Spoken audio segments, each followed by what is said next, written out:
जय हिंद, जय संविधान। भाई मेरे, अब वह समय आ चुका है कि हर आदिवासी, हर दलित को संविधान के उच्च स्तर में बैठने का मौका और समय आ चुका है। जिस प्रकार से हमारे चंद्रशेखर भाई इस समाज को लेकर के, इस वर्ग को लेकर के, इस दुखी समाज को लेकर के जिस तरह संसद में चिल्लाते हैं ना, गर्व के साथ सीना चौड़ा हो जाता है। लगता है कि कोई हमारा खून, हमारा परिवार इस संसद में बैठ करके उनकी गद्दियों को हिला रहा है। उसी प्रकार से हम अपने अवाम, हम अपने बहुजन समाज, आदिवासी समाज को कहना चाहते हैं कि अब शिक्षा का दौर शुरू हो गया है। संसद की हर एक कुर्सी पर अपना अधिकार स्थापित करने के लिए आप सभी तत्पर हो जाएं। उस शिक्षा के मार्ग में चलकर, बाबा साहब के मार्ग में चलकर, गौतम बुद्ध जी के मार्ग में चल करके समाज के अनेक वर्गों को यह दिखाइए कि आप कमजोर नहीं हैं। कमजोर आप तब थे जब इन वर्गों के द्वारा प्रताड़ित किया जाता था। अपनी माँ, अपनी बहनों को बचाने के लिए हम अपने अधिकार, अपने आत्मा सम्मान और अपने सिर को भी कलम करा देते थे। लेकिन यह समय शिक्षा का दौर आ चुका है। इस समय हमें अधिकार नहीं, अधिकार छीनने का समय आ चुका है। हमारे बाबा साहब ने हमें सिखाया है कि क्रोध और लड़ाई से युद्ध नहीं जीता जा सकता।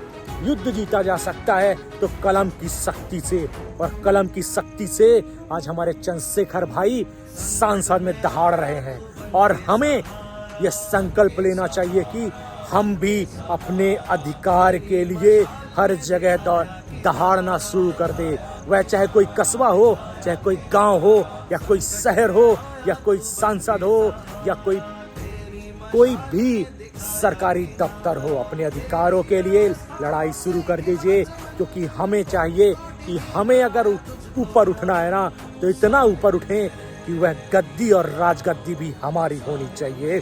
क्योंकि उस वर्ग को दिखाना है जिसने हमें भूख से, प्यास से, हमारे अधिकारों से वंचित रखा।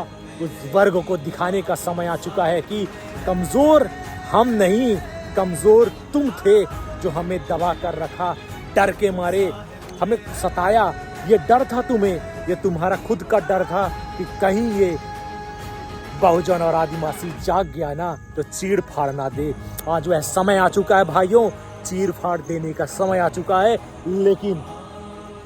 लेकिन आप किसी हथियार का इस्तेमाल और किसी व्यक्ति को ठेस पहुंचा करके नहीं, बल्कि कलम की शक्ति से वह प्रदर्शन कीजिए और उनको बताइए कि हम अब वह हक लेने के लिए आ रहे हैं। सतर्क हो जाइए उस वर्ग के लोगों जिन्होंने आप हमारे कई वर्ष, हमारे पीढ़ियों को, हमारे पूर्वजों को सताया है। अब समय आ चुका है, वह दौर शुरू हो चुका है कि अब उस राजगद्दी को छीनने का समय, और यह छीनने का समय हमें सिर्फ शिक्षा दे सकती है, और हम छीनेंगे। जिस प्रकार से हमारे भाई उस संसद में दहाड़ते हैं तो जितने भी बैठे वहाँ के लोग जुबान नहीं खुलती। उसी प्रकार से हर व्यक्ति, हर आदिवासी, हर बहुजन दहाड़ना शुरू कर दे। शिक्षा का मार्ग अपनाएं, शिक्षा छोड़े नहीं। क्योंकि शिक्षा वह शेरनी का दूध है, जो पिएगा वो दहाड़ेगा, और जो दहाड़ेगा वह इस देश के अनेक वर्गों को ये बताएगा कि तुम थे जो थे, लेकिन अब नहीं है। अब राजा का बेटा राजा नहीं, राजा वही बनेगा जो शिक्षा को, सहयोग को, समाज को एक साथ लेकर चलेगा, वही राजा है। चंद्रशेखर भाई, आप अड़िग रहिए, हम सभी आपके लिए हमेशा तत्पर रहेंगे। बाबा साहब के मार्ग में चल करके, गौतम बुद्ध जी के मार्ग में चल करके अपने समाज को एक दिन आजाद जरूर कराएंगे। जय हिंद, जय संविधान।